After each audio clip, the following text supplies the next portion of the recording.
കറാച്ചിയിൽ നിന്ന് ഇന്ത്യക്കാരെ സംബന്ധിച്ച് വളരെ പ്രധാനപ്പെട്ട സന്തോഷം നൽകുന്നൊരു വാർത്ത വരുന്നുണ്ട്. അധോലോക നായകനായ NIA കേസിലെ ഇന്ത്യ പ്രതി ചേർത്തിട്ടുള്ള ദാവൂദ് ഇബ്രാഹിം എന്ന കൊടും ഭീകരൻ വിഷപ്രയോഗത്താൽ കൊല്ലപ്പെട്ടുവെന്നും ഗുരുതരാവസ്ഥയിലാണെന്നുമാണ് വാർത്തകൾ. അജ്ഞാതന്മാരുടെ വിളയാട്ടം കുറേ കാലമായി നമ്മൾ കേൾക്കുന്നുണ്ട്. ദാവൂദ് ശരിക്കും അജ്ഞാതൻ്റെ കൈകളാൽ കൊല്ലപ്പെട്ടിരിക്കുമോ? അത് ശരിയാവാൻ സാധ്യതയുണ്ട്. ഈ അജ്ഞാതൻ എന്ന് പറഞ്ഞിപ്പോൾ ഒരുപാടെണ്ണമായി. ഇപ്പോൾ അതെ, കാനഡയിലെ നിജ്ജർ ഖാലിസ്ഥാൻ ഭീകരവാദി അയാളെ കൊന്നത് മുതൽ തുടങ്ങിയതാണ്. അതിനുശേഷം നിരവധി പേരെ ഈ അജ്ഞാതൻ കൊന്നിട്ടുണ്ട്. അപ്പോൾ അജ്ഞാതൻ എന്ന് പറയുന്ന ഒരു യാദൃച്ഛികമായ പ്രതിഭാസമല്ല, അതാരോ ഓർഗനൈസ് ചെയ്തതാണ്. സ്വാഭാവികമായിട്ട് ഇന്ത്യയുടെ നേർക്ക് സംശയദൃഷ്ടി വരും. അതിൻ്റെ കൂടെയാണ് ഗുർപത്വന്ത് സിംഗ് പന്നു, അയാളെ കൊല്ലാനായിട്ടൊരു പ്ലാനിങ് നടന്നു എന്ന് പറഞ്ഞ് അമേരിക്ക നമുക്ക് കംപ്ലൈൻറ്റ് തന്നു. അവരുടെ CIA ഹെഡ് ചർച്ചയ്ക്കായിട്ട് വന്നു. ഇതൊക്കെ നടക്കുന്നു. അപ്പോൾ ഭാരതം അതിനൊരു കമ്മിറ്റിയൊക്കെ ഉണ്ടാക്കിയിട്ട് എന്താ ഈ സംഭവം എന്ന് അന്വേഷിച്ച് റിപ്പോർട്ട് ചോദിച്ചിട്ടൊക്കെയുണ്ട്.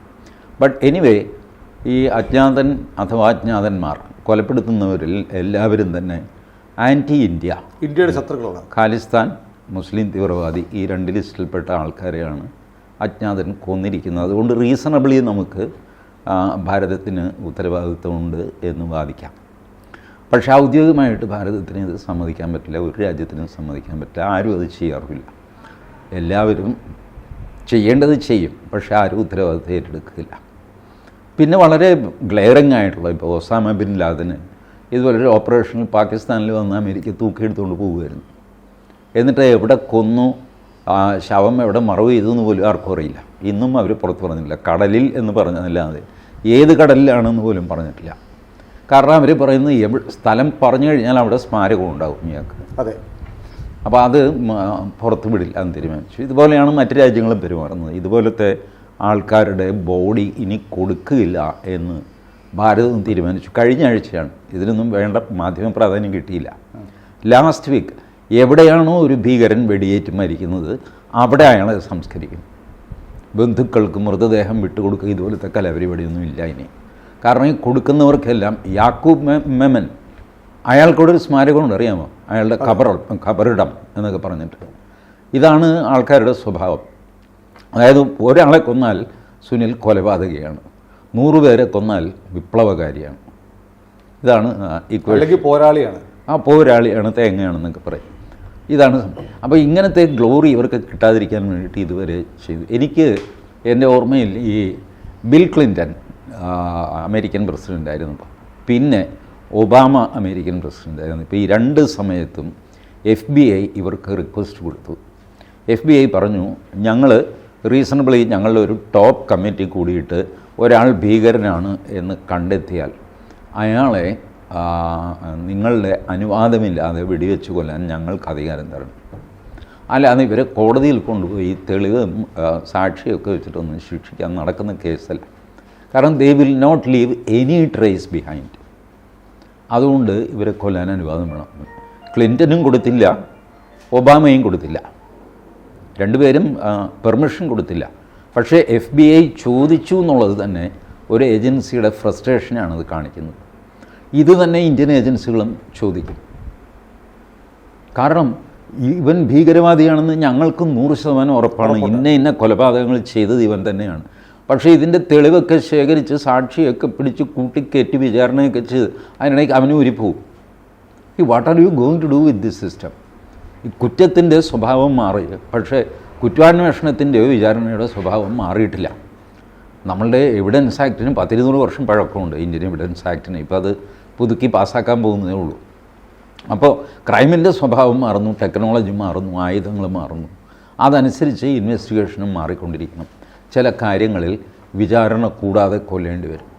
ഇത് ഭാരതത്തിൻ്റെ ചരിത്രം പരിശോധിച്ചാൽ നമുക്കറിയാൻ പറ്റും. ആദതായി എന്ന് പറഞ്ഞൊരു വിഭാഗമുണ്ട്. അത് ഞാൻ ജസ്റ്റിഫൈ ചെയ്യില്ല. അതിനകത്ത് ആദതായിയെ വിചാരണ കൂടാതെ വെടിവെച്ച് കൊല്ലാമെന്നാണ്. കാരണം കുട്ടികളെ കൊല്ലുന്നവൻ, സ്ത്രീകളെ കൊല്ലുന്നവൻ, ഗർഭിണികളെ കൊല്ലുന്നവൻ, ഉറങ്ങിക്കിടക്കുന്നവനെ കൊല്ലുന്നവൻ, ഇവനൊക്കെ ആദതായിയാണ്. വിചാരണയൊന്നും വേണ്ട, അവനെ കൊന്നേക്കുക. ഇങ്ങനെ ഒരു നിയമസംഹിത ഭാരതത്തിൻ്റെ പല ഭാഗങ്ങളിലായിട്ട് പലരും ധരിക്കുന്നത് ഭാരതത്തിന് ഒറ്റ നിയമസംഹിതയായിരുന്നു. അങ്ങനെയല്ല, ഓരോ സ്ഥലത്തും ഓരോ രീതിയിലായിരുന്നു. പക്ഷേ ഏകദേശം ചില പ്രിൻസിപ്പിൾസ് എല്ലാവരും ഫോളോ ചെയ്തിരുന്നു. അപ്പോൾ അന്ന് എന്തായിരുന്നോ സ്ഥിതി, അതേ സ്ഥിതി ഇന്നിപ്പോൾ വന്നിരിക്കുന്നു. കാലചക്രം കറങ്ങിയിട്ട് നമ്മൾ പഴയ അതേ സ്ഥാനത്ത് വന്നിരിക്കുന്നു.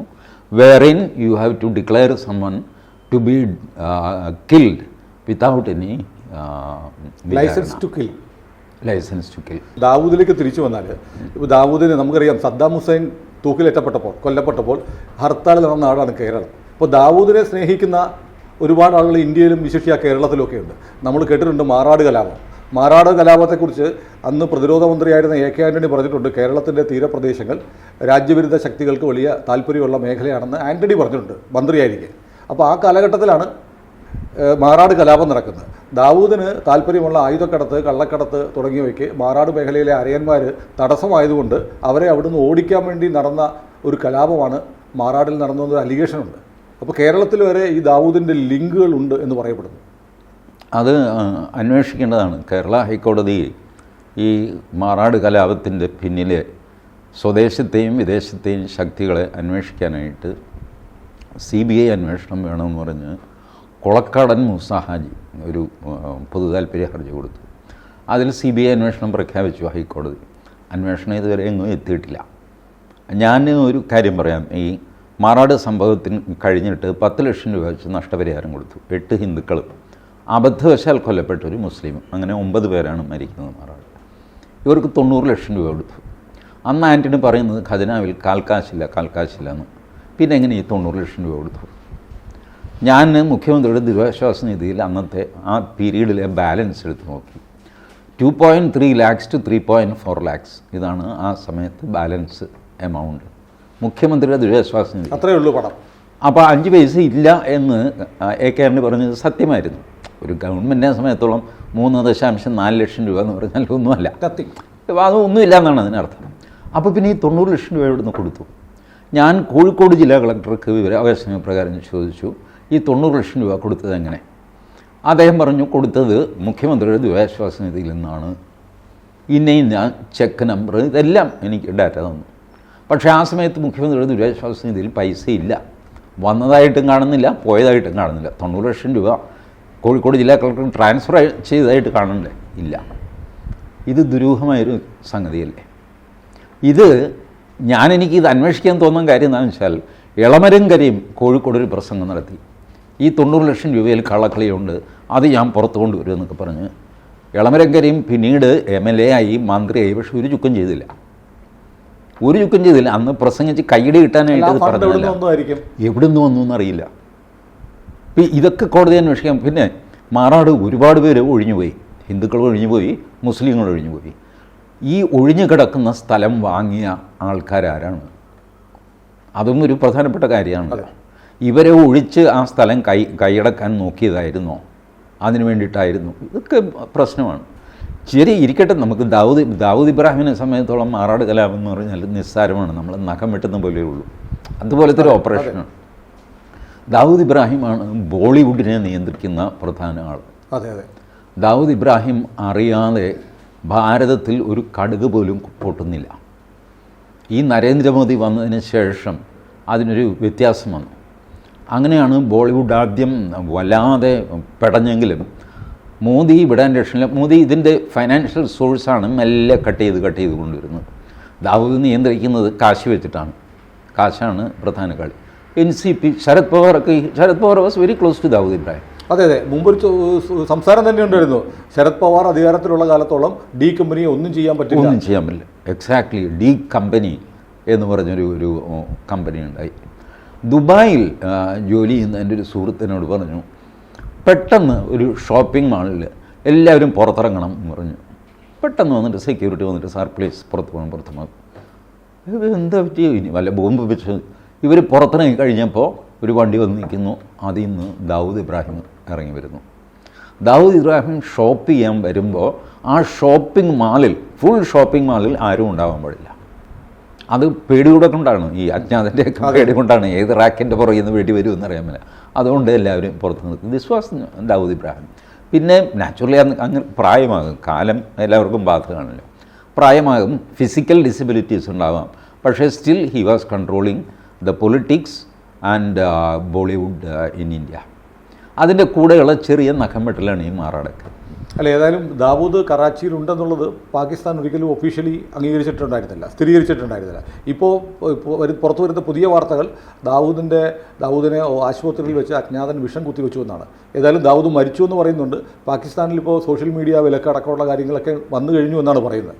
ഏതായാലും ഇന്ത്യയെ സംബന്ധിച്ച് വളരെ പ്രതീക്ഷാനിർഭരമായ ഒരു മധുര പ്രതികാരത്തിൻ്റെ കൂടെ അടയാളമാണ്. അത് വാർത്ത സ്ഥിരീകരിക്കട്ടെ.